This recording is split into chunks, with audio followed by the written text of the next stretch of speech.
process of giving contracts.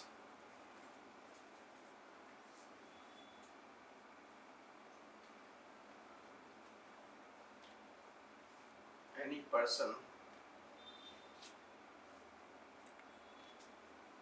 with credentials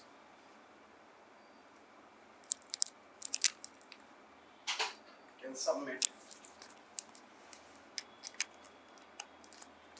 a development proposal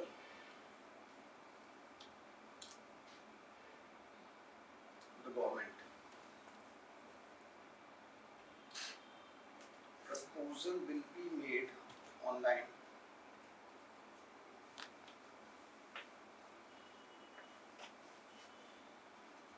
and the second person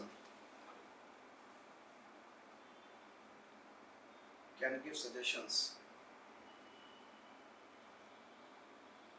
to improve and beat that proposal.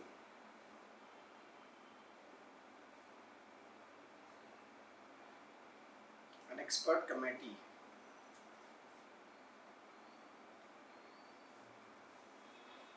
will accept the best proposal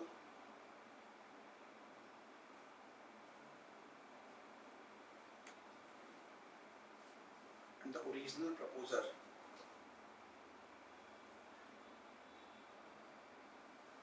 will get a chance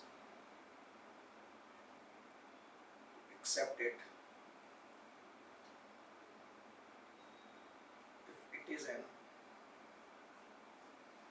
if it is an improvement on his proposal. In case the original proposer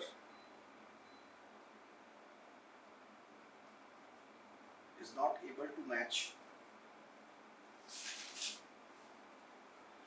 the more attractive and competing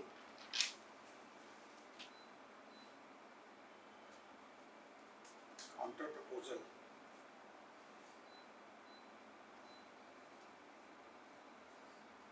the project will be awarded to the counter proposal.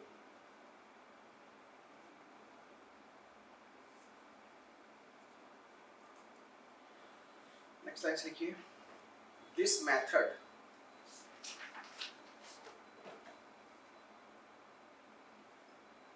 in India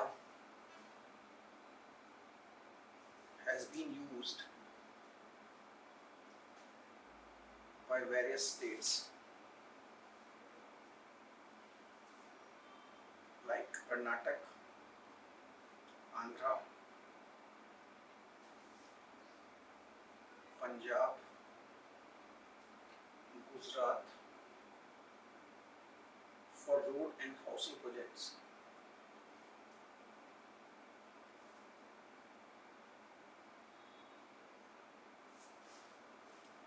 Even the Supreme Court approved this method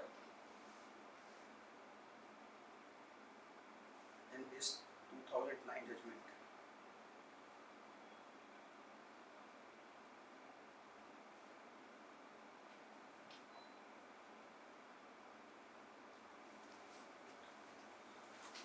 Indian Railway has adopted this method for the development of 400 railway stations.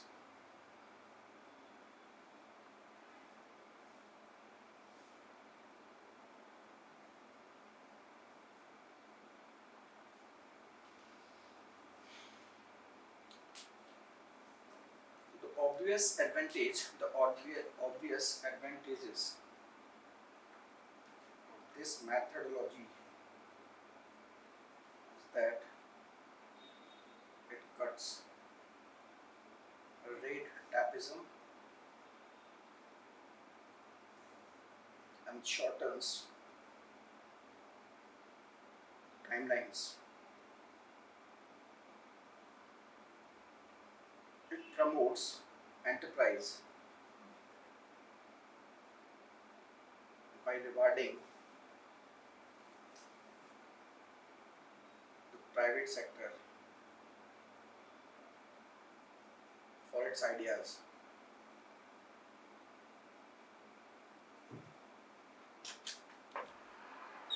The private sector brings innovation, technology, and uniqueness to a project.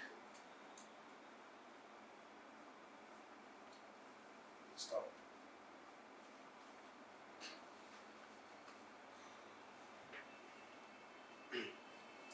Next line से लिखिए.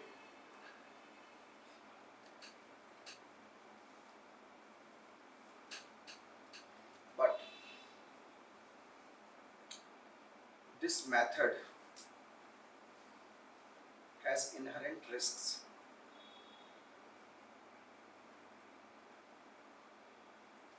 The biggest concern are the lack of transparency and competition while dealing with voluntary proposals.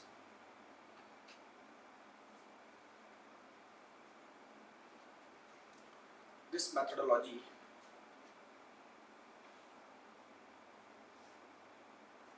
can potentially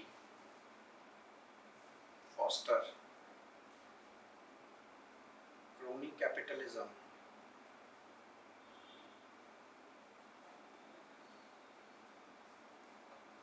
and will allow companies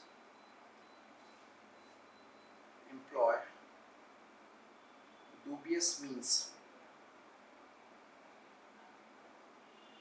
to back projects.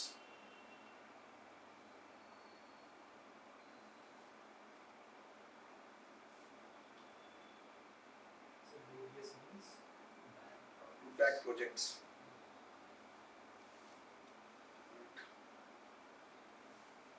There is a huge scope of arbitrariness.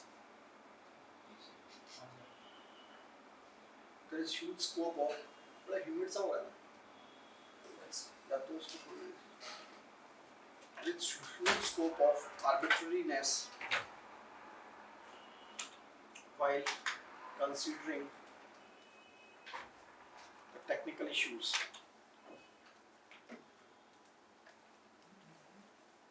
Even Vijay Kelkar committee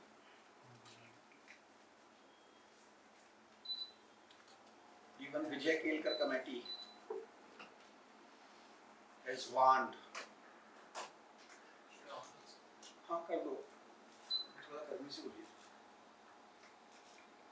Vijay Kelkar committee has warned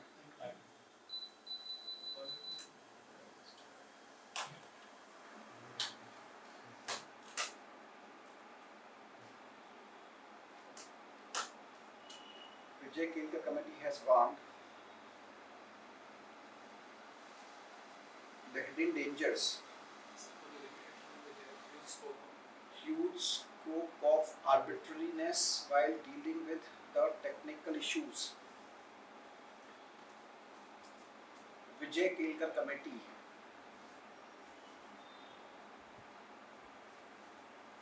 has warned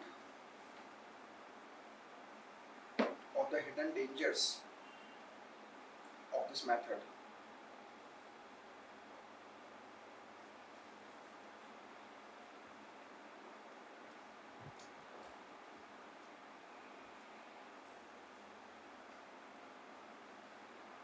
In Amravati capital case, the High Court, कहाँ पे high court? Hyderabad high court. क्या है? कहाँ पे है high court? पहले कहाँ था?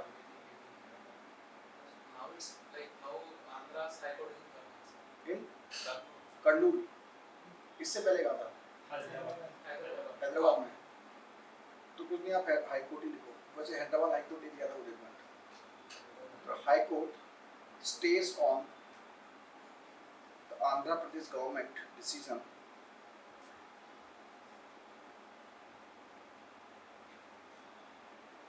For using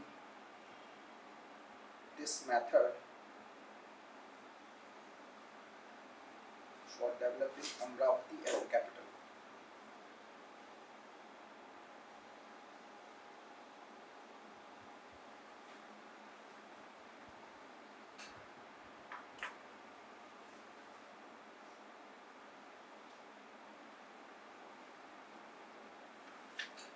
Right, full stop.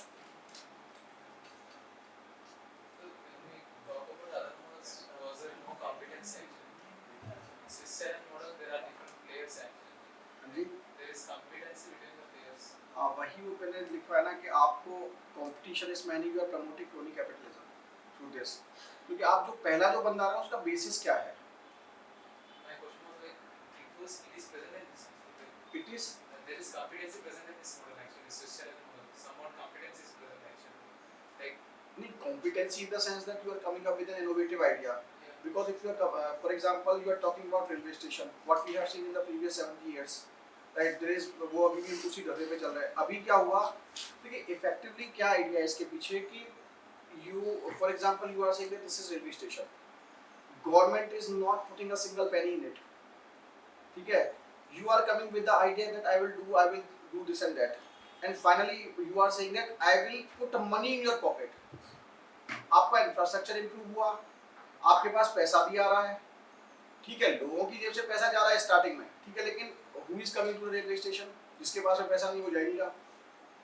अभी गवर्नमेंट का मॉडल यही चल रहा है। गवर्नमेंट ने जो रेलवे स्टेशन के जो रेलवे के जो टिकट्स थे वो जो शताब्दी में जो थे वो दुगने हो गए लगभग। गवर्नमेंट को पता है जो 100 दे रहा है वो 200 भी देगा, वही चल रहा है ना इस वक्त। तो this is the idea of the government. Government कह रही मेरा तो पैसा खर्च नहीं हुआ ना, मैं पीपीपी मॉडल में जाऊंगी, 10 कॉन्ट्रैक्ट अवार्ड करूंगा।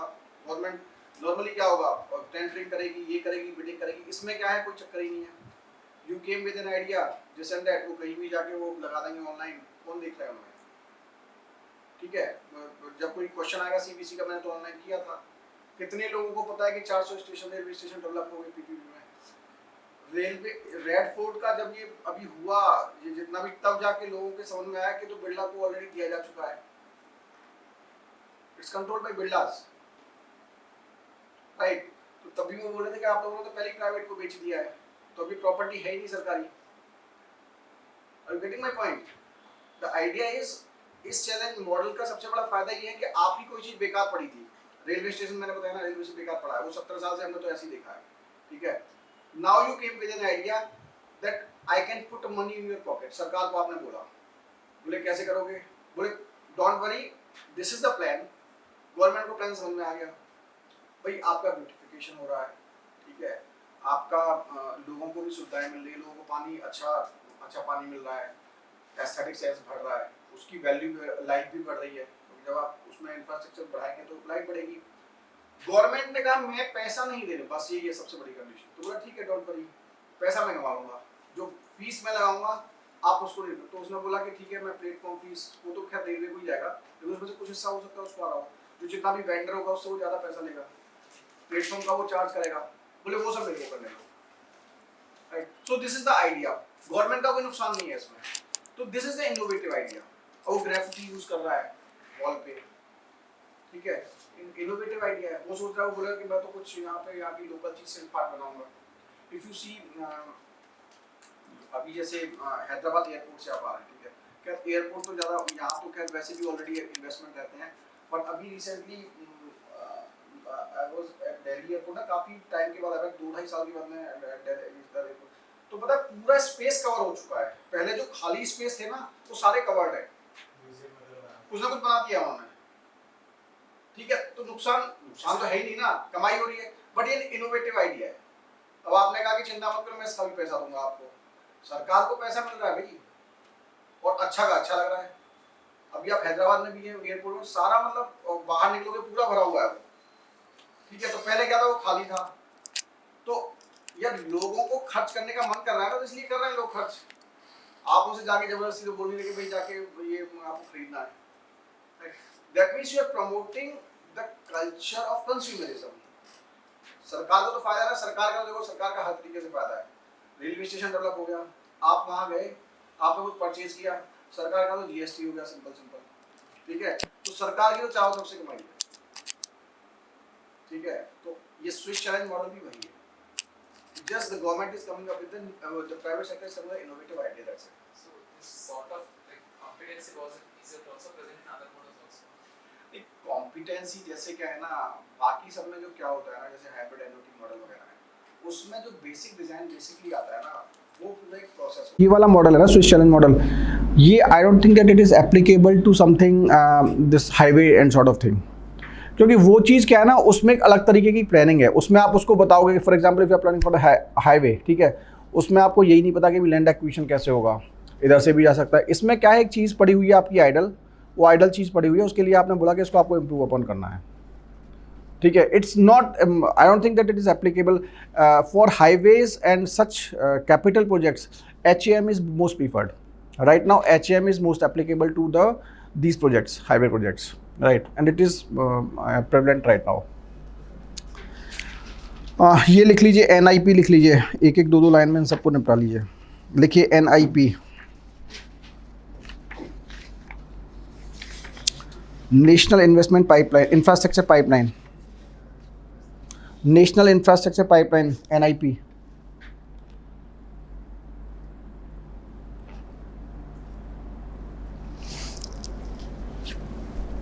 The government of India has launched NIP, National Infrastructure Pipeline, for the financial year 2020-25 to facilitate world-class infrastructure projects to be implemented.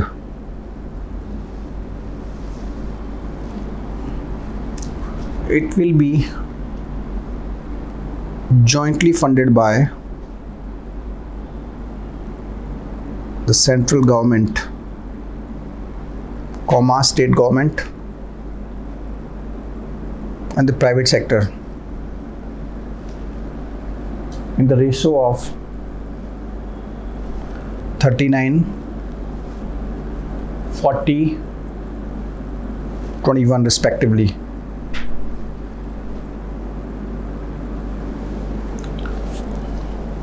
NIP was launched with a projected infrastructure investment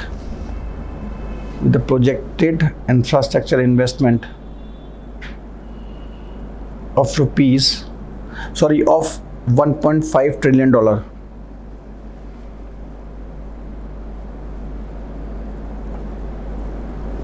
The sectors like energy, roads, urban infrastructure, and railways have a major share in NIP.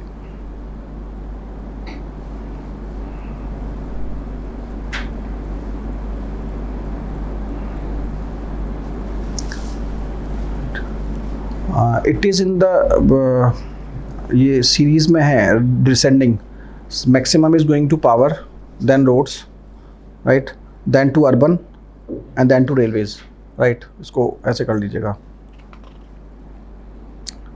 अगला लिखिए viability gap funding. ये आपको clear नहीं था इसलिए मैं लिखवा रहा हूँ इसको। Viability gap funding, NIP criticism अभी यार देखो, सबसे बड़ा जब आप इस तरीके, देखो मैंने आपको एक जनरल वो बताया है इंफ्रास्ट्रक्चर का, जब मैंने आज स्टार्टिंग की है तो आई स्टार्टेड विद कि व्हाट इज़ रिक्वायर्ड, ठीक है। That means you need funds. जैसे सबसे पहले अभी बोला गया कि 5 ट्रिलियन इकोनॉमी मेरे को करना है 2025 तक, ठीक है। अब आपने इतना अनरियलिस्टिक टारगेट या रियलिस्टिक टारगेट तब पता लगेगा जब मेरे को होगा क्या। 2020 में आपने लॉन्च किया है, ठीक है, आप अभी कहाँ चल रहे हैं, आपके पास फंड्स कहाँ हैं। व्हेन वी विल डिस्कस, अगर इकोनॉमिक सर्वे का जब हम पहला chapter state of the economy जब बात करेंगे, तो you have a target of 2.1 lakh crore का आपने टारगेट रखा था, ठीक है, आपको मिला कितना, 15,000 करोड़। 7% भी आप रियलाइज़ नहीं कर पाए। आप एयर इंडिया को कब से इन्वेस्ट करने जा रहे हैं, ठीक है, अभी तक कुछ नहीं हुआ है। BPCL को आप पिछले साल करने वाले थे, अभी तक as it is a situation, ठीक है। BSNL को आप सोच रहे थे, फिर आप आगे कह लीजिए वो स्ट्रेटेजिक सेक्टर में है, राइट। तो सिचुएशन ये है कि व्हाट यू आर प्लानिंग, तो रियलिस्टिक क्या है। आपने ये बोल दिया कि देखिए, तो मैंने कहा ना, जब भी आपका इंफ्रास्ट्रक्चर की बात आएगी तो सबसे पहले आप बेसिक से बात करेंगे उसमें कि सबसे पहले तो आपको फंड चाहिए, ठीक है। फिर जितने, देखिए ये क्वेश्चन क्या होते हैं ना, मैंने आपको पहले दिन भी बताया था कि जो अपन बात कर रहे हैं ना, it's not about that particular only. ये एक आपको ना पहले आपके दिमाग में एक जर्नलिस्टिक ओपिनियन होना चाहिए, व्यू आना चाहिए कि जब भी मैं इंफ्रास्ट्रक्चर से रिलेटेड बात करूँगा तो सबसे पहले मेरे को पैसा चाहिए। पैसे के बाद में मेरे को क्या चाहिए कि इश्यूज़ क्या हैं। इश्यूज़ ये हैं कि भाई NPA में कन्वर्ट हो रहा है, ठीक है, तो वो क्यों NPA में कन्वर्ट हो रहा है, पॉलिसी पैरालिसिस वाली कहानी आ गई, ठीक है। जब आप पॉलिसी पैरालिसिस की बात करेंगे तो आप सिंपल, आपको बेसिक चलना है। जब आप कोई भी इंडस्ट्री लगा रहे हैं, आपको फैक्टर्स ऑफ प्रोडक्शन चाहिए, आपको लैंड चाहिए, वहाँ लैंड एक्विजिशन का इशू आ गया। आपको लेबर चाहिए, वहाँ आपका लेबर लॉज आ गया, ठीक है। आपको फिर चाहिए कैपिटल, ठीक है, कैपिटल ठीक है, लेकिन उस पर रिटर्न ऑन इन्वेस्टमेंट नहीं, वो NPAs में कन्वर्ट हो रहा है, ठीक है। वो डिपेंडिंग अपॉन द सिचुएशन। इसलिए हमने ना एक जनरल, क्योंकि वो कोई स्पेसिफाइड सेक्टर में एक अलग प्रॉब्लम हो सकती है। स्पेसिफाइड से जब भी क्वेश्चन आएगा ना, वो ध्यान रखिएगा, वो रिपोर्ट से बेसिस आएगा। जैसे रेलवे पे जो क्वेश्चन आया था, तब उस वक्त विवेक देबरॉय की रिपोर्ट आई थी, ठीक है। कोई रीज़न होगा तभी कोई स्पेसिफिक क्वेश्चन आता है पर्टिकुलर सेक्टर से रिलेटेड। Otherwise you have to understand, first you have to understand. और जब आप रिपोर्ट से वाले बेसिस में अगर आप जनरल लिख के आएंगे तो वो आपको परेशान कर देगा आंसर, ठीक है। तो आपके दिमाग में एक ना जनरल वो क्लैरिटी होनी चाहिए कि हो क्या रहा है इंफ्रास्ट्रक्चर से रिलेटेड। क्यों ये NIP आ रहा है, क्यों DFI आ रहा है, क्यों बेड बैंक आ रहा है, ठीक है। तो आपको ये सारी चीज़ समझ में आ गई ना, ये सब चीज़ें क्यों आ रही हैं। तो इसका मतलब सबसे बड़ा प्रॉब्लम अभी क्या है, फंडिंग का। क्यों मर्जर्स हो रहे हैं। हमने आज पूरे दिन यही किया ना, हमने कहा कि मर्जर हुआ बैंक का, हमने बोला कि वो यूनिवर्सल बैंकिंग की बात कर रहा था, ठीक है, हमने बोला कि वो NPA बेड बैंक लेके आ रहा है, हमने बोला DFI लेके आ रहा है। तो सबसे पहले उसे फंडिंग चाहिए। तो फंडिंग के लिए मैं क्या किया, NIP की बात की मैंने। NIP में भी पैसा कहाँ से आएगा, उसने बोला 40 30 40 39 21। प्राइवेट भी आएगा, हम भी करेंगे PPP। इसको आप डाल सकते हैं PPP मॉडल में, सरकार इसको PPP में डेवलप कर रही है, ठीक है। उसके बाद में ये पैसा होगा, फिर सरकार ये बोल रही है कि जो NPAs है, यानी आपको बाहर से पैसा लेके आना है। व्हाट सरकार is doing for that, they are making laws flexible. They have labour laws को उन्होंने ऑलमोस्ट ख़त्म कर दिया है, ठीक है। एनवायरमेंटल क्लियरेंसेस बड़े ईजी कर दिए उन्होंने, राइट। तो इसका मतलब ये है, वो वाला पार्ट पूरा हो गया। उसके बाद में FDI को अट्रैक्ट करने के लिए वो क्या कर रहे हैं, ईज़ ऑफ डूइंग बिजनेस को वो कर रहे हैं, ठीक है, क्लियरेंसेज ईजी कर रहे हैं वो। तो आपको ना इस सिस्टमेटिक चलना है, ये जनरल आपको क्लियर होना चाहिए। और ये क्या है, आप फिर जितनी भी स्कीम्स है ना कि सरकार ये क्यों करने जा रही है, ये अब आपको you should be in a situation, सरकार कुछ भी करेगी तो आपके पास में इतनी अंडरस्टैंडिंग होनी चाहिए कि अच्छा ये इसलिए हो रहा है, ये इसलिए हो रहा है। अब जैसे मैंने बोला SPB आज सरकार ने किया, SPB मैंने आपको समझा दिया कि it's for a specific purpose, क्योंकि सरकार को ये काम करना है। सरकार को पता है कि जो एग्जिस्टिंग सिनेरियो है मेरा, जो सरकारी मशीनरी है, वो इस काम को नहीं कर पाएगी। तो इसलिए उसने बोला मेरे को टाइम बाउंड करना है। तो टाइम बाउंड के केस में क्या है, you have to have certain professionals and those professionals can be hired from the private sector. That's why they are going for SPV। उन्होंने बोला कि मेरे को प्राइवेटाइज करना है, उन्होंने बोला I will be having a dashboard. मैं उस दिन बता रहा था वो नेशनल मोनेटाइजेशन पॉलिसी में, उसके लिए मैंने, उसने बोला कि मैंने एक अलग, वो SPV वही है, उसको कुछ भी कह लो, वो नाम बदलते रहते हैं, ठीक है, ठीक है। तो वो क्या होगा, नेशनल मोनेटाइजेशन जो पाइपलाइन बनाई है, वो सारा एसेट मोनेटाइज करेगी, उसमें फिर वो प्राइवेट लेके आ रहे हैं, चाहे वो SPV बोल दो, कुछ भी बोल दो आप, ठीक है। तो this is how thing should be clear. आपके दिमाग में ना पर्सपेक्टिव होना चाहिए। एक बार आपके दिमाग में ये पर्सपेक्टिव आ गया ना कि ये चल क्या रहा है, फिर चीज़ें समझना। फिर देखो क्या है, वो टर्मिनोलॉजी तो आती रहती है। वो आज उसको DFI बोल रहा है, कल को वो बोलेगा डेवलपमेंटल बैंक, परसों वो आज SPB बोल देगा उसको, क्योंकि सारी चीज़ें वही हैं। जितना भी आपका मेट्रो बनता है ना, उसके लिए they are having SPV, special project vehicle, ठीक है। तो नाम मैटर नहीं कर रहा है, मैटर कर रहा है आपकी अंडरस्टैंडिंग। नाम तो वो जैसे, क्योंकि हो सकता है अगले इकोनॉमिक सर्वे, अब जैसे क्या है ना, मैंने बोला वो बैड बैंक जो ये बोल रहा है बजट उसको ARC बोल रहा है, इकोनॉमिक सर्वे उसको बैड बैंक बोल रहा है, चीज़ वही है, ठीक है। सरकार बोल रही है कि हम तो उसको प्राइवेट और पब्लिक दोनों लाएंगे, वो इकोनॉमिक सर्वे बोल रहा है कि उसमें सरकार होनी चाहिए केवल, तो वो तो रहेगा, आप उसमें मत फंसिए, आप ये फंसिए है क्या, ठीक है। फिर वो डिपेंडिंग अपॉन द क्वेश्चन आपको उसको जस्टिफाई करना है। वो बोलेगा कि जी सरकार को ही आना है, तो फिर आप सरकार को जस्टिफाई करेंगे। आप बोलोगे प्राइवेट को आना है, आप उसको जस्टिफाई करोगे। वो डिपेंड करेगा, आपके पास मसाला होना चाहिए पूरा। हाँ, डिपेंडिंग अपॉन द सिचुएशन आपको कान को कैसे पकड़ना है, दैट्स इट, ठीक है, उसमें नहीं फंसना है आपको। तो आपको, इसलिए मैंने क्या है ना, इन सबको एक साथ, जैसे आज मैंने इंफ्रास्ट्रक्चर इसलिए पूरा सुबह से मैं करा रहा हूँ कि आपको NPA कि आपको एक क्लैरिटी आनी चाहिए कि ये हुआ है।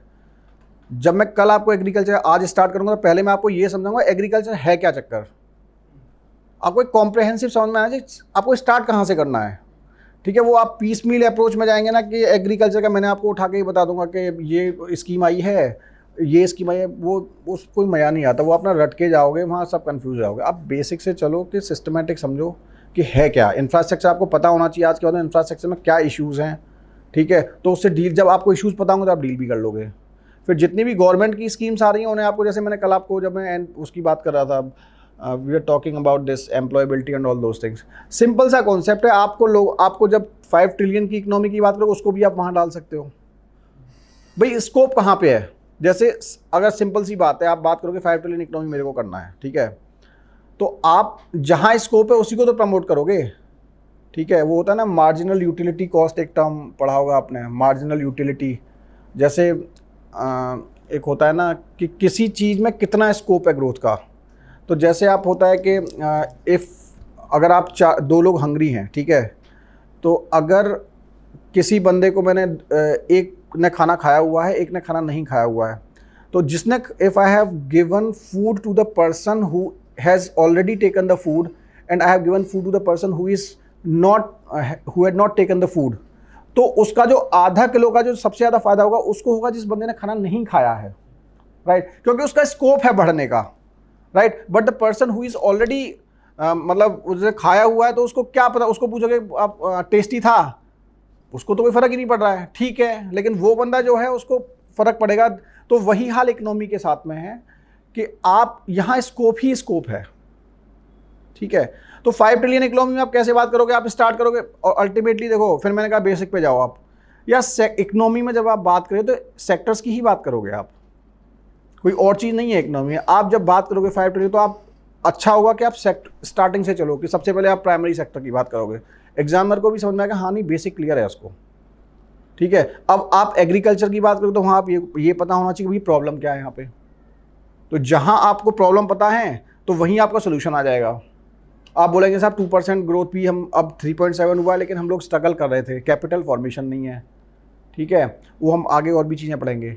फिर उसके बाद में आप क्या कर सकते हो, मैंने कल आपको बहुत सिंपल फॉर्मूला बताया, वहाँ से निकालना है, वहाँ पे ग्रोथ करनी है, उसको आप मैन्युफैक्चरिंग से जोड़ दो। तो आप थोड़ा सा सिस्टमेटिक, फिर आप सेकेंडरी पे आ जाओ कि मैंने वहाँ से लोग निकाले, ठीक है, वहाँ मैं ले आया उनको। सेकेंडरी में भी आप बात करोगे अनसोफिस्टिकेटेड और सोफिस्टिकेटेड। तो एग्रीकल्चर वाले से आप कहोगे मैं एग्रीकल्चर वाले को लाया और मैंने उसको उसमें BPO में लगा दिया, इज इट पॉसिबल? नहीं है फिजिबल, ठीक है। स्किल डेवलपमेंट जो बात कर रहा है, वोकेशनल ट्रेनिंग जो बात कर रहा है, वो कह रहा है कि उसको कारपेंट्री सिखानी है, उसको मैसन बनाना है उसको, वो ये नहीं कह रहा कि मेरे को उसको बैंक में ले जाना है मेरे को उसको, ठीक है। He can not be a cashier, he can not be IT professional, right. तो आपको ऐसे चलना है, ठीक है। This is how you have to understand. आपको एक सीक्वेंशियल समझना आपको बेसिक पड़ेगा।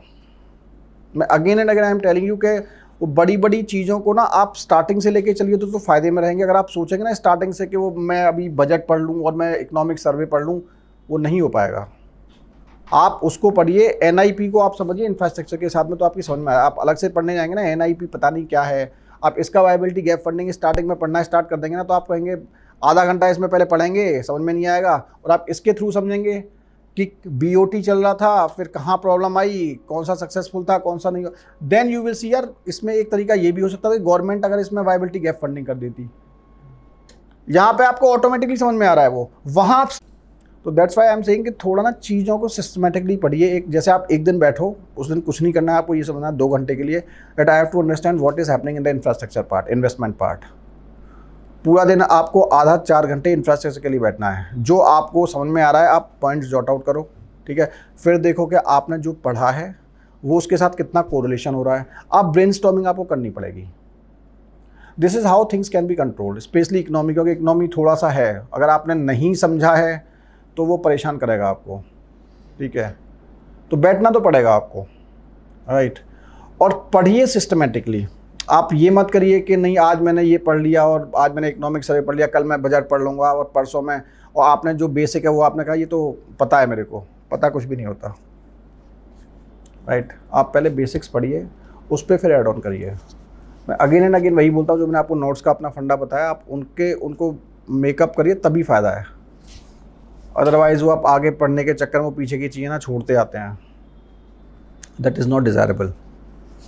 Correct. Viability gap funding,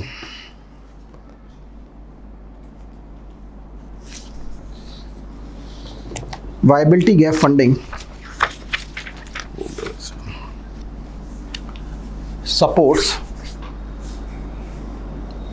infrastructure projects, but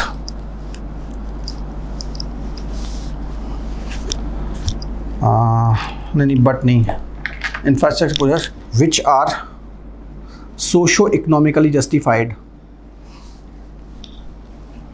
but fall marginally short of financial viability.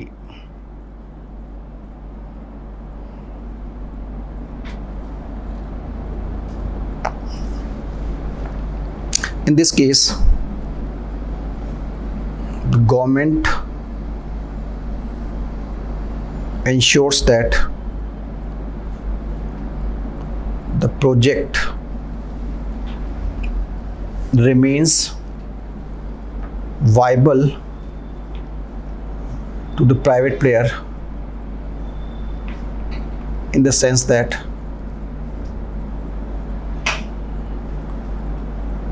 the private player remains interested in completing the project.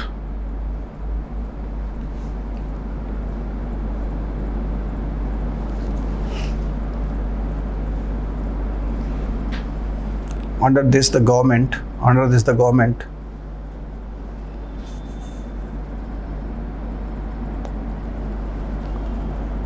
ensures the availability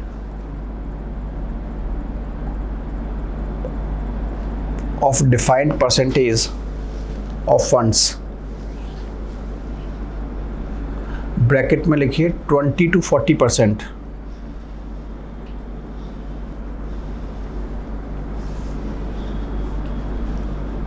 to make the project viable,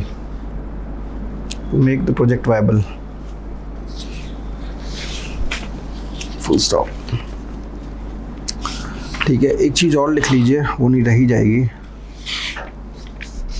जिसमें economic survey में इस बार 1-2 चीज़ें और add की गई हैं। लिखिए PLI scheme, performance linked incentive scheme,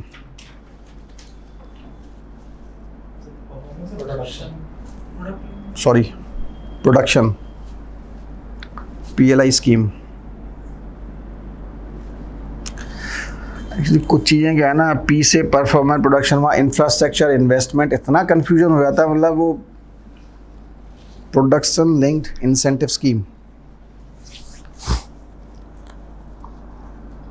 अच्छा, एक चीज़ और कि अभी जब हम वैसे आप उसमें करेंगे तब करेंगे कि the Indian government is basic, नहीं हमने फर्स्ट उसमें क्लास में डिस्कस किया था कि whether this Atmanirbhar Bharat is going back to pre 1991 era, हमने किया था ना ये, हाँ ठीक है।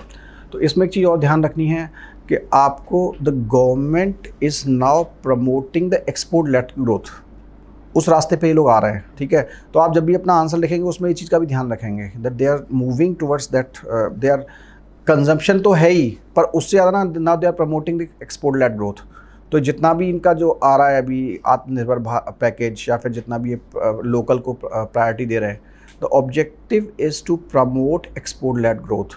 उसको कहीं आप ये कंफ्यूज मत करिएगा कि we are closing the economy, ठीक है। हाँ, Instead of import substitution, we are going for export. Export led growth, that is the basic idea.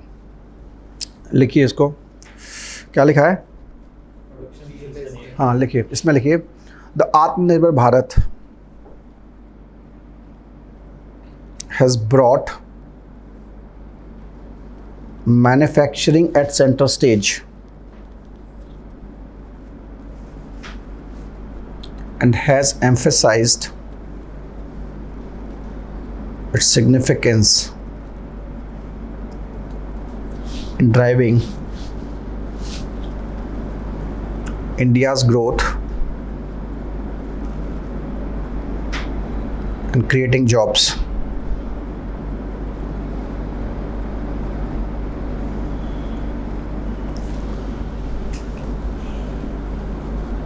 With the objective of enhancing India's manufacturing capabilities and exports,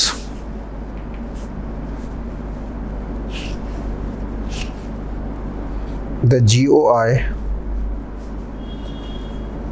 has introduced the PLI scheme, Production Linked Incentive Scheme, in 10 key sectors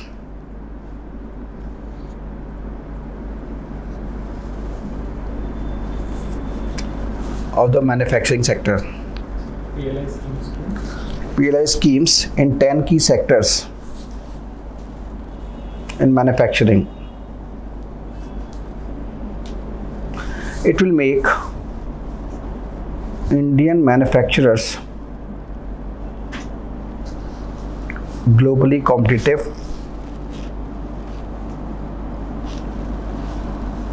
attract investment in the areas of core competency, comma, ensure efficiencies,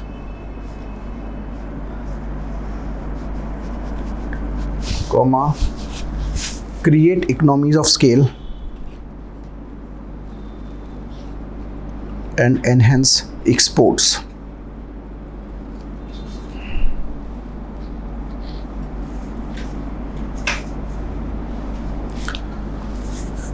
एक चीज़ और लिख लीजिए which is more probable for this MS, ये pre में आ सकता है, ठीक है। लिखिए revise classification of MSMEs, revised classification of MSMEs. So it's a different some of हाँ, different subtopic.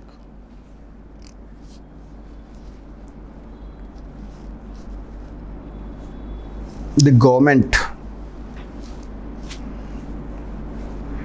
has revised MSME classification.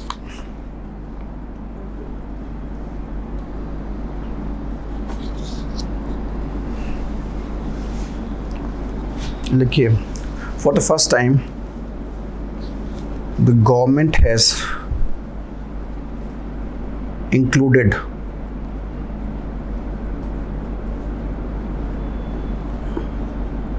the turnover criteria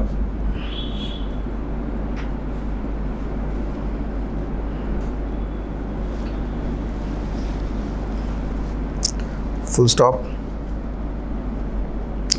This criteria will give more clear picture because the turnover data is easily available from the GST records.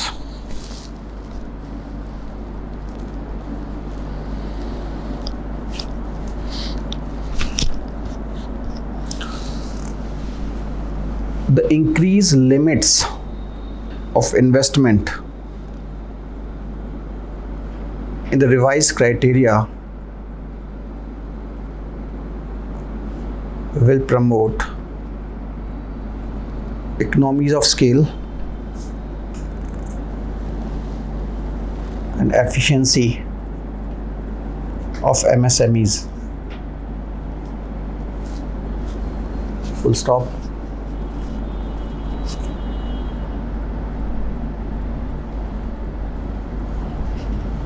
It will improve the quality of the products at competitive prices, making Indian products competitive at the global level.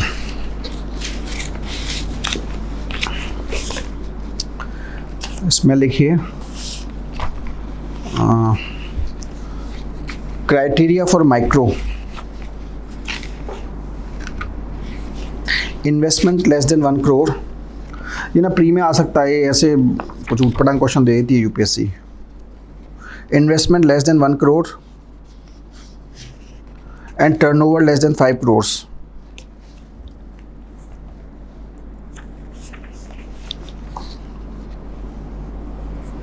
Then small. Investment greater than 1 crore and less than 10 crores. And turnover greater than 5 crores, less than 50 crores.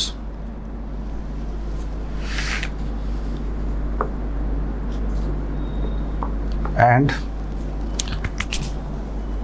medium is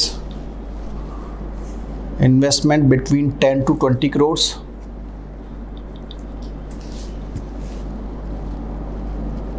and turnover between 50 to 100 crores.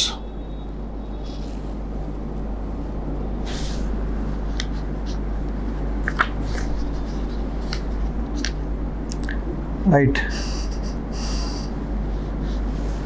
This is all about your this MSME economic survey. आपका कौन सा industry and infrastructure.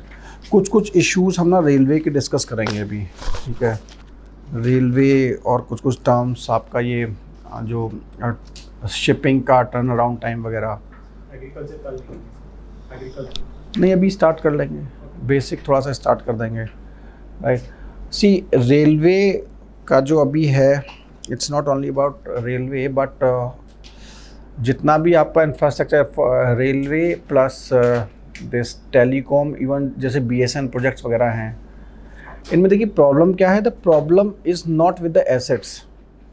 The USP of all these industries is the government institution is that they are having assets, but their operating cost is very high. So if you talk about this railway, their operating cost is more than 95 something. तो उनका जो 100 रुपया लगा रहा है वो 1.5-2 रुपया उन्हें मिल रहा है, ठीक है, 4-5 रुपये मिल रहा है। तो इसका मतलब ये है कि from where do they will have this money to invest, right. पैसा कहाँ से आएगा? 100 रुपया उन्होंने लगाया, उसमें से उनका 95-96 रुपये खर्च हो जा रहा है, 4 रुपये बच रहा है। तो ये 4 रुपये से वो क्या करेंगे, राइट। तो रीज़न बीइंग, इससे रिलेटेड ना एक क्वेश्चन आया था यूपीएससी में जब विवेक देवरॉय का रिपोर्ट आया था।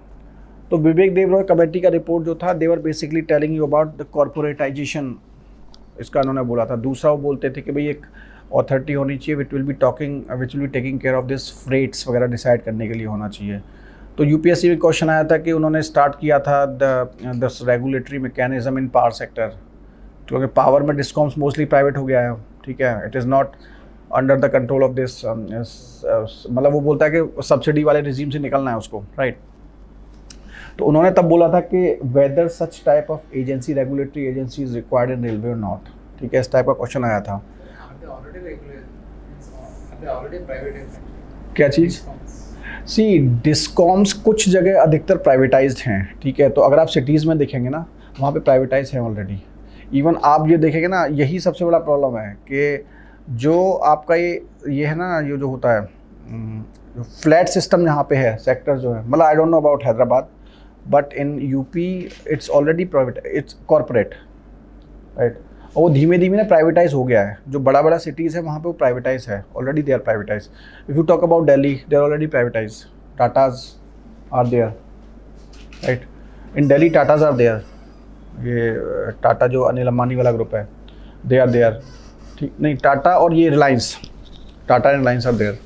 तो discoms in most of the cities are already privatize. अभी क्या हो रहा है कि गवर्नमेंट यहाँ एक्चुअली शायद इतना बड़ा इशू नहीं है पावर वगैरह का यहाँ State distribution.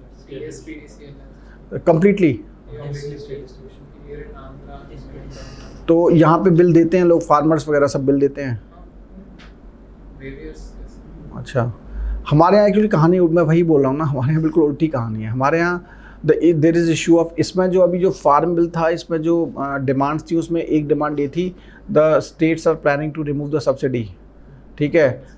तो जब यहाँ नहीं, ऑन इलेक्ट्रिसिटी सब्सिडी, राइट, तो हाँ, there was provision in these acts के the state will not give subsidy to the farmers. ये अभी ना ये आएगा, मैं अभी इसको डिस्कस करूँगा, ये एग्रीकल्चर वगैरह में आएगा, इट्स इंटरेस्टिंग। तो the same goes with the railway. Railway में क्या है कि आपका जो फेयर जो डिसाइड होता है, that is being decided by the government, ठीक है। तो उन्होंने ये प्रोविज़न किया था कि इसको why not to by any agency, ठीक है। दूसरा ये है कि ऑपरेटिंग कॉस्ट नहीं, तो उसने ये बोला था कि जो आपके पास में इंफ्रास्ट्रक्चर है, ठीक है, उस इंफ्रास्ट्रक्चर को, और दूसरा है आप उसका ऑपरेटिंग मीन्स उस पर जो रेल चल रहा है, यही है ना। तो उसको वो बोलता है कि आप इंफ्रास्ट्रक्चर को यूज़ करो और उस पर जो रेल चलाओ वो प्राइवेट चलाओ। उसने बोला एसेट को अलग रखो, ऑपरेशन को अलग रखो, operation should be separated from the assets, ये उन्होंने रिकमेंड किया था। तो गवर्नमेंट कुछ चल रही है उस पर, for example the trains like Tejas, ठीक है, and if you see the dynamic fares between Mumbai and Delhi, ये क्या है, यही है, they are going on to that line, right. तो तेजस में अब वो एक अलग आर्गूमेंट है कि पीपल आर सेइंग कि these trains which are run by private, they are given more preference on the tracks, वो अलग आर्गूमेंट है, ठीक है। बट द ऑब्जेक्टिव इज़, दूसरा बोल रहे हैं कि it is very costly, and तीसरा वो ये बोल रहे हैं कि there is no difference between the timings, जो टाइमिंग है यहाँ के और मतलब अगर आप शताब्दी से जाएंगे और तेजस से जाएंगे तो हार्डली 15 और 20 मिनट्स का डिफरेंस है, लेकिन जो फेयर है वो बहुत ज़्यादा है, राइट। दूसरा वो बोल रहे हैं कि अब होता क्या है ना, एक डोमिनो इफेक्ट होता है। तो एक डोमिनो इफेक्ट ये है कि उसने तेजस का फेयर इतना हाई रख दिया है ऑलरेडी, सपोज करो वो 2000 है, तो शताब्दी का पहले 700 रुपये होता था, अब वो दिखता है कि यार ये तो 1300 का गैप है। तो सरकार क्या कर रही है ना, वो शताब्दी वाले को फेयर को धीमे धीमे वो बढ़ाती जा रही है। अब वो रिलेटिव इसलिए कि उसका थ्रेशोल्ड ही इतना बढ़ा दिया तेजस का 2000 रुपये। तो बंदा कहता है कि अगर लोग चिल्लाएंगे कि भाई आप तो बहुत, शताब्दी का पहले 700 था, आपने 1200 कर दिया, बोले 2000 में चल रही है ना तेजस, तो बोला हाँ चल तो रही है 2000 में। देन ही सेड, तो एक ये मतलब जो भी स्ट्रैटेजी है गवर्नमेंट की, right, but it is there, ठीक है। तो डायनेमिक, देखिए अल्टीमेटली क्या है, the benefit is of the government, right, क्योंकि ultimately what was happening in the past, if Tejas was not there, right, तो सरकार की तो वही 700 रुपये में शताब्दी चल रही थी, right, but now they are earning two, the private is earning 2000 rupees, but out of that 2000 might be 500 will be given to the sarkar, ठीक है। तो पहले सरकार को टोटली 700 मिल रहा था, समझ रहे बात को। तो सरकार का अब क्या है, कुछ नहीं है, सरकार बोल रही मुझे पैसा चाहिए एट एनी कॉस्ट, सरकार की इस वक्त कुछ समझ में नहीं आ रहा है। तो रेलवे का भी वही है मोस्टली, अभी ये they have come with the plan in this economic survey 2030 something plan. तो वो बोल रहे हैं कि we will make it energy, मतलब हम एनर्जी वैसी यूज़ करेंगे, क्या ग्रीन एनर्जी यूज़ करेंगे, राइट, ऑपरेटिंग कॉस्ट बढ़ाएंगे। देखिए ये सब कहानियाँ हैं, क्योंकि हर बार हर इकोनॉमिक सर्वे में कोई स्टडी करता है, वो छाप देता है अपनी, ठीक है। तो वो कुछ नहीं है, वो सब जो रियलिस्टिक ये है कि आप इस साल क्या कर रहे हैं, दैट इज़ मैटर। आप 2030 की बात करें, 2050 की बात कर रहे हैं, ये प्लान वो plan, but is it realistic? क्योंकि आप कहोगे कि मैं तो 10 साल बाद, ठीक है, वो अगले साल अगला गवर्नमेंट देखेगी, राइट। तो इकोनॉमिक सर्वे में भी ना आधी बातें वही होती हैं, आपको वो चीज़ें उठानी जो आपके मतलब की हैं, right. So this is about talking about these ports. तो पोर्ट्स का देखिए, अभी जैसे आप अगर whenever you are talking about infrastructure, one thing you have to give credit to the government, specially Nitin Gadkari, not to the government but specifically Nitin Gadkari. He is aggressively developing the infrastructure, right? And if you talk about this big corridor, like he is working with Sagarmala, right? ये सब आपने पढ़े होंगे, इसलिए मैं नहीं पढ़ा रहा हूँ. ये सब ना आपने करंट में पढ़ते होंगे, इसमें कुछ इतना पढ़ाना नहीं है. और ये ना सब पुरानी कहानियाँ हैं. विवेक देबरॉय आज से 6-7 साल पहले रिपोर्ट आई थी, ठीक है, तो इसलिए मैं करा नहीं रहा हूँ. मैंने बैंकिंग में आपको नायक कमेटी इसलिए कराई क्योंकि वो अब रिलेवेंट है बहुत ज़्यादा, उस पर क्वेश्चन बन रहा है, ठीक है. नचिकेत मोर अभी इंपॉर्टेंट नहीं है, उर्जित पटेल इंपॉर्टेंट नहीं है अभी. अब आपको बस इतना पता होना चाहिए कि हाँ उर्जित पटेल कमेटी ने क्या रिकमेंड किया था, तो उसमें ना आधा घंटा लगाना कोई मतलब नहीं है, समझा दिया है मैंने आपको बस, राइट. तो पोर्ट में जैसे अगर तो बात करेंगे, हाँ infrastructure, talking about infrastructure, he has done a lot of जो सागरमाला, ठीक है, पोर्ट का जो काम कर रहे हैं उसमें मैकेनाइजेशन वगैरह जो भी चल रहा है, इसको जब हम एक चीज़ से और पढ़ेंगे, you have to correlate it with a TFA, trade facilitation agreement, when we will be discussing WTO. WTO पढ़ लिया आप लोगों ने? नहीं पढ़ा? थोड़ा सा पढ़, अभी नहीं, जिस दिन थोड़ा सा दिखाए थे IR में थोड़ा. अच्छा, IR के हिसाब से पढ़ा है, इकोनॉमी में नहीं पढ़ा ना? ठीक है, वो एंगल अलग है, मेरा एंगल अलग रहेगा, ठीक है. बस आप इतना समझ के आइए कि वो सब्सिडी थोड़ा देख लीजिएगा, है ना, वहाँ से फिर हम चीज़ें उठाएंगे. तो इट इज़ TFA. अब वहाँ हम ये समझेंगे, जब हम WTO करेंगे तो वहाँ ये समझने की कोशिश करेंगे जितना भी हमारे चल रहा है, एग्रीकल्चर में चल रहा है या फिर ये जितना भी इंफ्रास्ट्रक्चर में काम चल रहा है, ये कैसे वहाँ से रिलेटेड है, ठीक है, ये हम समझने की कोशिश करेंगे. ये सारी डिबेट्स हैं अपने आप में. तो इन्होंने जितना भी काम किया, for example he is promoting infrastructure, the objective of the infrastructure is, देखिए इन सबको आपको ना कोरिलेट करना पड़ेगा. जैसे you are talking about export led growth, ठीक है. एक्सपोर्ट लेड ग्रोथ हवा में नहीं होगी, वो अपना, you have to connect the hinterland with the port. तो जब तक आपका गांव में रोड नहीं बनेगा ना, तो तब तक आप उसको एक्सपोर्ट वाले सीन में नहीं ला सकते, ठीक है. तो इसलिए जितना भी हाईवे है ना, वो starting from the port.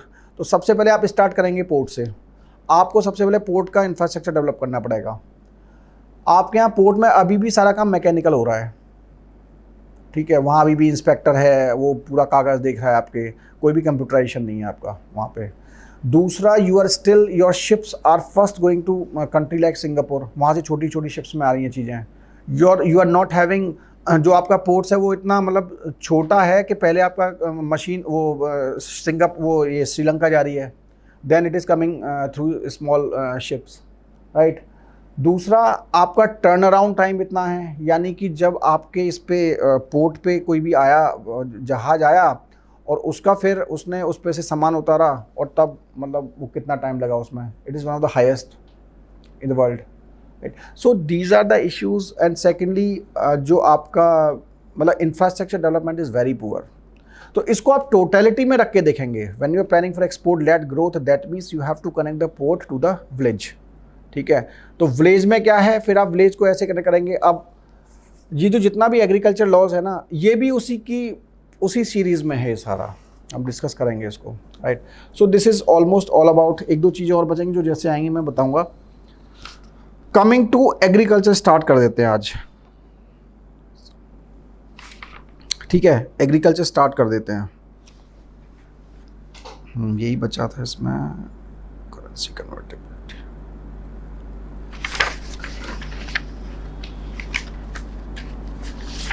Time है अभी. Agriculture,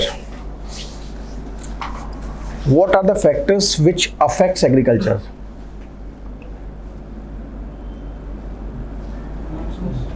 Land holding small, mostly monsoon. Or Small land for smaller land. Even the fertility of the soil, irrigation facilities. Quality of seeds.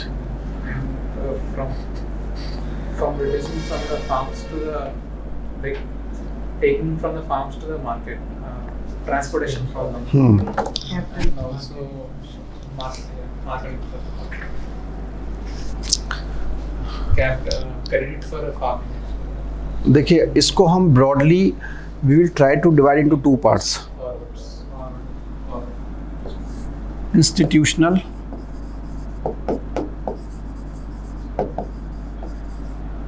and technical.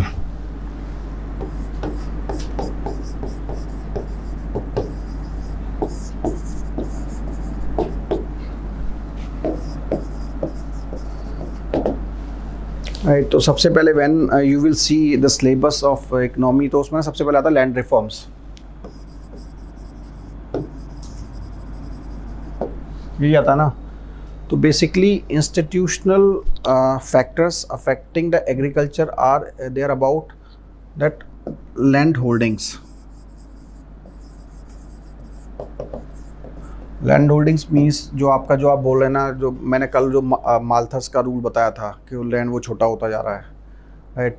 Ownership, consolidation of the land, tenancy laws, right, जो हम पढ़ेंगे, everything is related to this institutional factor. These are basically institutional factors which are telling you about the land, the ownership of the land, right. Size क्या है उसका, जो system चला आ रहा है टीनेंसी सिस्टम, वो क्या है, that is related, that is basically comes under this technical, this institutional factors, right. And besides this जितना भी जो हम अपन बात करते हैं, बी जोग्राफिकल, ठीक है, ये क्लाइमेटिक, जितना टेरेन, ठीक है, क्वालिटी ऑफ सीड्स, आपका इंफ्रास्ट्रक्चर,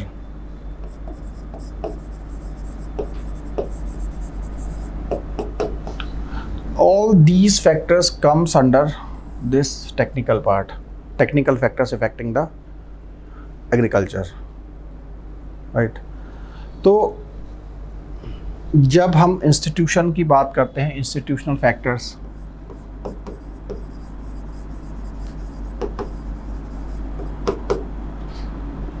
लैंड रिफॉर्म्स,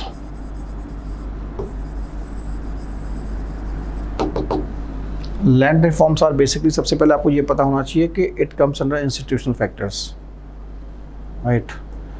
तो ब्रॉडली सबसे पहले जब हम एग्रीकल्चर पढ़ेंगे तो आपको सबसे पहले ये पता होना चाहिए कि इसको अफेक्ट क्या कर रहा है, ठीक है। तो हमारी ये समझना, these are institutional and technical factors.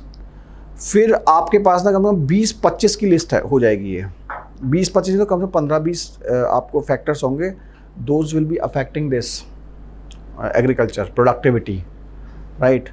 तो क्रॉपिंग पैटर्न हो गया, वो अपने आप में शायद एक अलग टॉपिक है, ठीक है।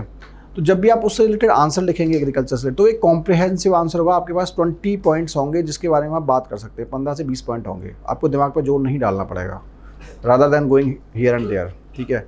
तो सबसे पहले when we start talking about land reforms, तो लैंड रिफॉर्म्स में सबसे पहला हमारा आता है ओनरशिप ऑफ द लैंड। सबसे पहला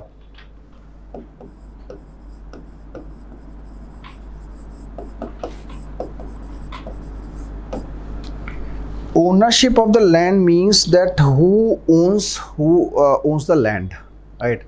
So if you talk about pre-independence era, so there was system of जमींदारी,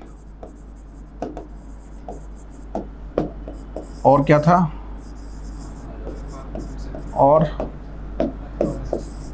क्या था, हाँ, राइट। अभी हम इसको भूलते हैं, ठीक है, क्योंकि इफेक्टिवली ये इधर तो शायद ये नहीं था ना, इधर नीचे आपके यहाँ क्या था, रैयतवाड़ी था, हाँ। तो जितना भी लैंड रिफॉर्म्स इम्प्लीमेंट हुआ है, they were implemented in the areas where zamindari system was prevailing, ये ध्यान रखिएगा, ठीक है। तो what was happening in the zamindari system, that they were British, they have appointed jamidars and they were acting as a mediator between farmer and the British, ये हो रहा था, ठीक है। and have you seen the movie लगान, उसमें जो हुआ है वही एक्चुअली होता था उस वक़्त, ठीक है। तो खैर किसान तो तब भी मर्सी ऑफ द बदरा पे था, आज भी वो बदरा की मर्सी पे ही है, बिना बादल के उसका कुछ नहीं होता किसान का, ठीक है। तो what was happening in those times that these people, दूसरा ये था this land does not belongs to him, उसकी ज़मीन ही नहीं थी, तो उसको भी ये था कि भाई मेरे को तो साल निकालनी है, कैसे भी मैं 10 रुपये का इंतजाम कर दूँ और उसके बाद थोड़ा बहुत खाने के लिए हो जाए मेरे को. That's why the nature was subsistence.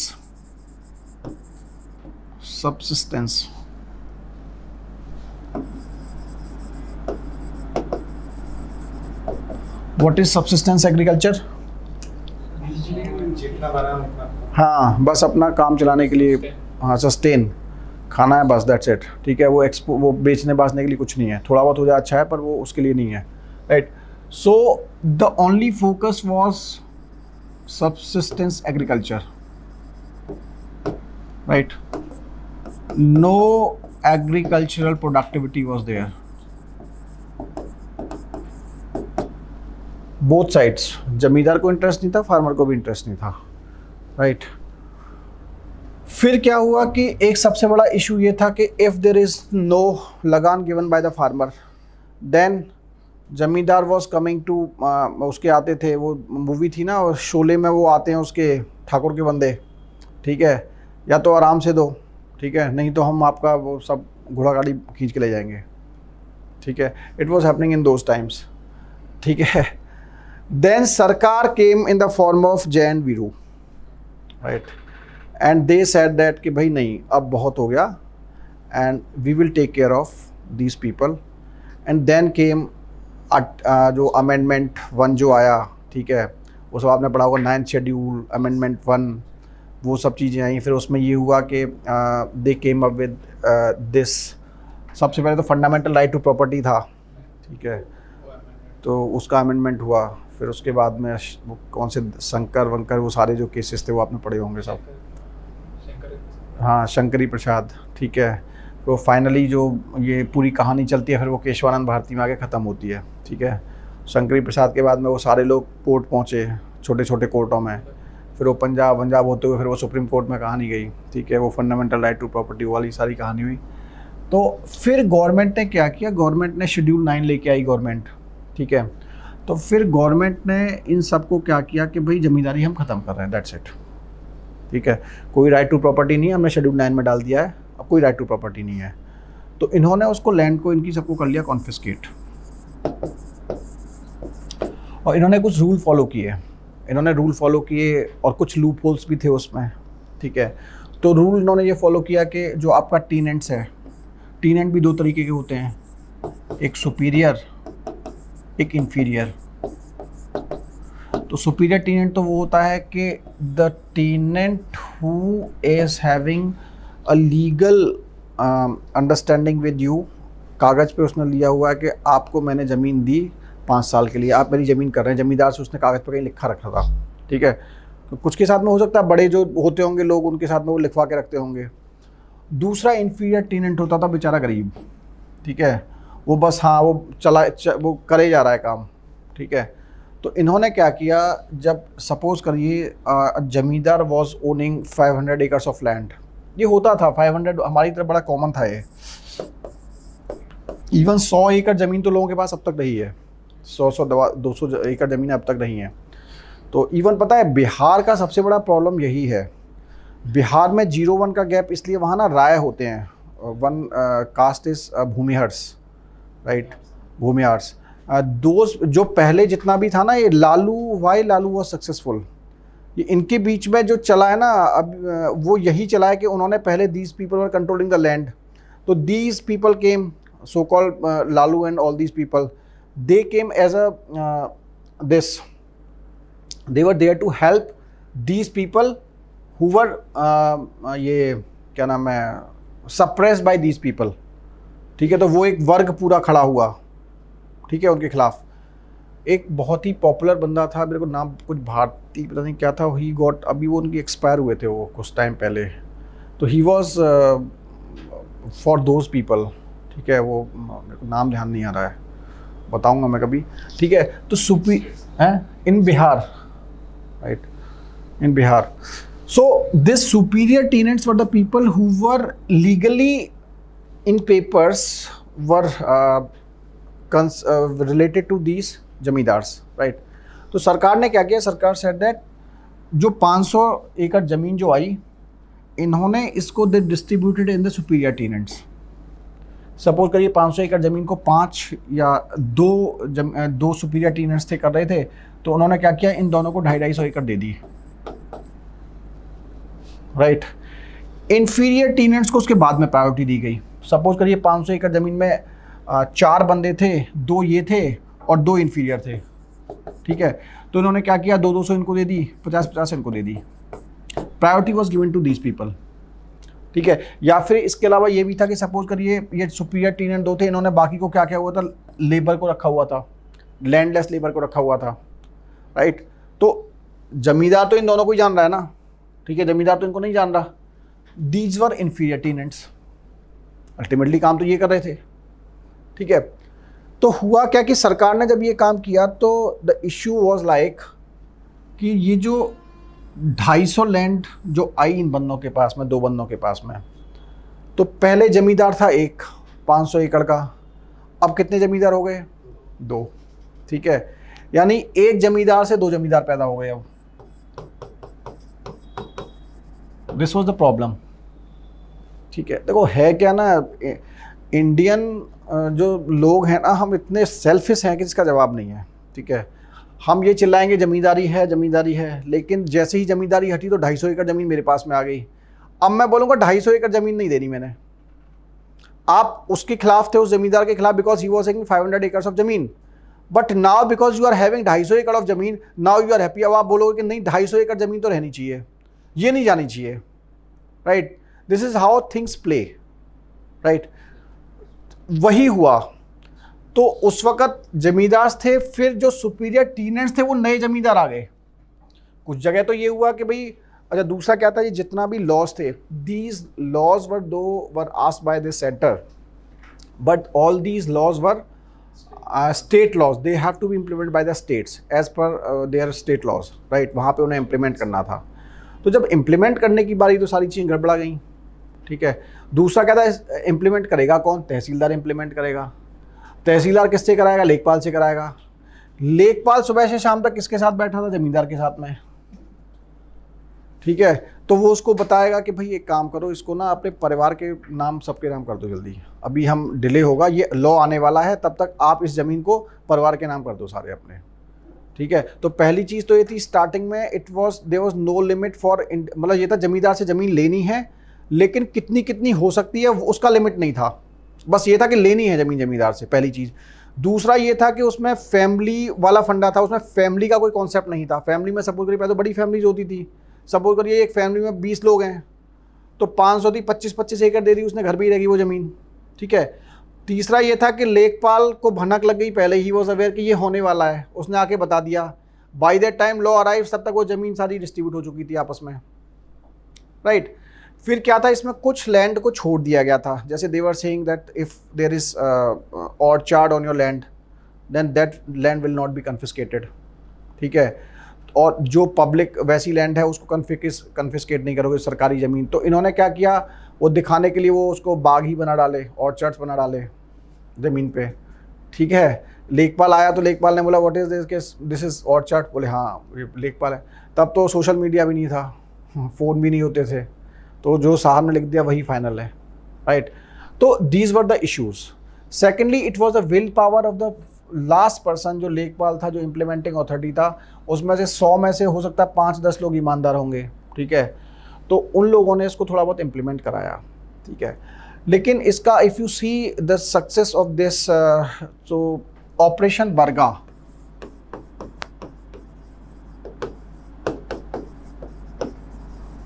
in West Bengal. Secondly, Kerala. These 2 states have implemented it, right, very efficiently. हाँ, कम्युनिस्ट, स्पेशली ऑपरेशन बरगा का तो नाम आता है, ठीक है। जब भी आप इसको पढ़ोगे लैंड रिफॉर्म्स में तो ऑपरेशन बरगा का नाम आता है, ठीक है। So that means ultimately it was, as a policy it was good, but what matters was the policy implementation.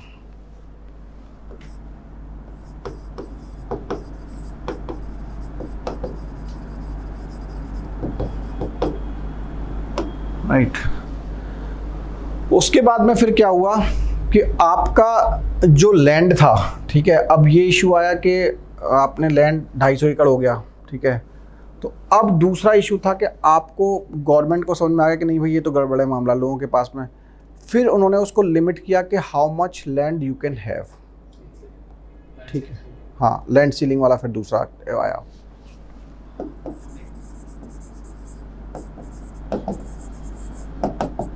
तो गवर्नमेंट ने बोला कि भाई ऐसा है कि मैक्सिमम लैंड, वो स्टेट वाइज डिपेंड कर रहा था, वो डिपेंड करता रहा, depends upon the state, it depends upon the fertility of the soil, ठीक है, कि सपोज करिए जो फर्टाइल लैंड नहीं है तो उसका हो सकता है लिमिट 50 एकड़ हो, जो नॉन फर्टाइल है उसका 25 एकड़ हो, वो नॉन फर्टाइल का हो सकता है 100 एकड़ हो, फर्टाइल का हो सकता है 25 एकड़ हो, राइट, और depending upon the state to state.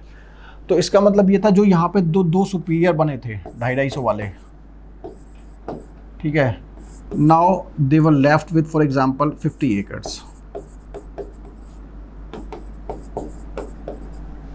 right, that means this 250 give rise to 5 new people, but ठीक है 50 एकड़ कहाँ 250 और कहाँ 50, वो कंपैरेटिवली एक बैलेंस आना स्टार्ट हुआ सोसाइटी में, ठीक है। फिर उसके बाद में ये हुआ कि आपका टीनेंसी रिफॉर्म्स,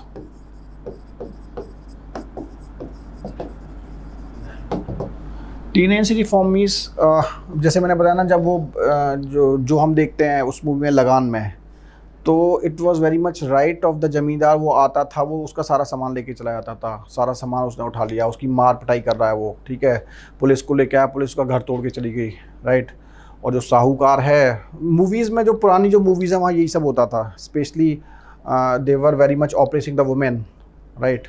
तो उस वक़्त फिर इन्होंने ये बोला कि पहली बात तो ये है कि ये कोई भी चीज़ नहीं रहेगी, even if the person is not paying you the tenant, you are not authorised to confiscate the land, उसकी कोई भी प्रॉपर्टी को आप हाथ नहीं लगाओगे, आप शिकायत कर सकते हैं लेकिन आप उसकी किसी प्रॉपर्टी को हाथ नहीं लगाओगे, ठीक है। फिर उन्होंने ये फिक्स किया कि जो आपका रेट कितना होना चाहिए, ठीक है, उसका प्रोडक्शन हुआ नहीं है 50 रुपये का, आप उसको बोल रहे हो कि मेरे को 40 रुपये लगाना चाहिए, इट इज़ नॉट जस्टिफाइड। पूरा ड्रॉट पड़ा हुआ है तो आप उसको बोल रहे हो लगान दो मेरे को, तो उन्होंने कहा कि मैक्सिमम 25% उस टाइप से उन्होंने कुछ सीलिंग्स डाली, ठीक है। वो अलग अलग स्टेट का अलग अलग था, but you have just to say कि इट वाज लिमिटेड, राइट। फिर उसके बाद में ये हुआ कि टेनेंसी, ये आपका सीलिंग रिफॉर्म हो गया, तो सीलिंग रिफॉर्म से फिर क्या हुआ कि आपका एक सोशल जो ऑपरेशन चला हुआ था वो चीज़ें थोड़ी ख़त्म हुई, मतलब थोड़ा सोसाइटी में ना एक, इसका जब ओवरऑल एनालिसिस, फिर उसका कंसोलिडेशन का भी कॉन्सेप्ट आया है, ठीक है, वो हम कल करेंगे।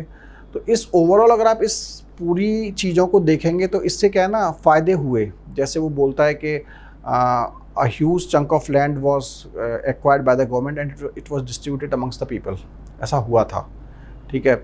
दूसरा ये है कि जो पहले ज़मींदारी प्रथा थी, जो लोग मतलब लोगों को परेशान करते थे, that was done away with, ठीक है। Even if you see in the villages there is no more such things, मतलब स्पेशली जो मार्जिनाइज सेक्शन, जो सो कॉल्ड ऑप्रेस्ड क्लास हैं, ठीक है, SCs STs, राइट, या फिर और अदर क्लासेस हैं, तो वहाँ पे जो पहला गैप इज स्टिल देयर, लेकिन पहले जैसी स्थिति नहीं है कि मतलब आप उनको परेशान कर रहे हैं, ठीक है, ज़मींदार इस कमिंग एंड वो परेशान कर रहा है उनको, वो सब चीज़ें नहीं है, ठीक है।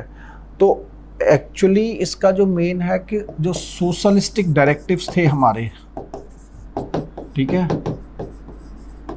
जो DPSPs में, वो कहीं ना कहीं हमने अचीव करने की कोशिश की, पहली चीज़। दूसरा क्या हुआ, इसका सबसे बड़ा फ़ायदा हुआ हमारा एग्रीकल्चरल प्रोडक्टिविटी पे, क्योंकि what I was observing that when जमींदार was there, he was not interested in increasing the productivity, farmer was not interested in increasing the agriculture productivity। अभी क्या हुआ, जमींदार तो है नहीं, अब पहले यहाँ क्या था, जो 500 एकड़ की ज़मीन थी उसके हमने देखा ना 10 लोग हो गए, 50-50 एकड़ 10 लोग, ये जो 10 लोग हैं, this land is initially what was happening, this 500 एकड़ was not belonging to anybody effectively, एक अलग तरीके की ओनरशिप थी, जमींदार को तो पैसे से मतलब था, ठीक है। तो इन 10 लोगों की ओनरशिप आ गई इस लैंड में, पहले ओनरशिप किसी की भी नहीं थी। अब ये जो 10 लोग हैं, ये इस पे मतलब they are increasing its productivity. So productivity बढ़ी इससे, राइट। और प्रोडक्टिविटी फिर उसके बाद प्रोडक्टिविटी बढ़ेगी तो फिर इसमें आप रूरल वो बात करने लगेंगे कि रूरल डेवलपमेंट, क्योंकि लोगों की इनकम बढ़ेगी, फार्मर की इनकम बढ़ेगी, फिर वो रूरल डेवलपमेंट होगा, फिर वो पूरी कहानी है। सो this is how these reforms, land reforms work in the agricultural society, right. कल हम इसको और डिस्कस करेंगे। Any question?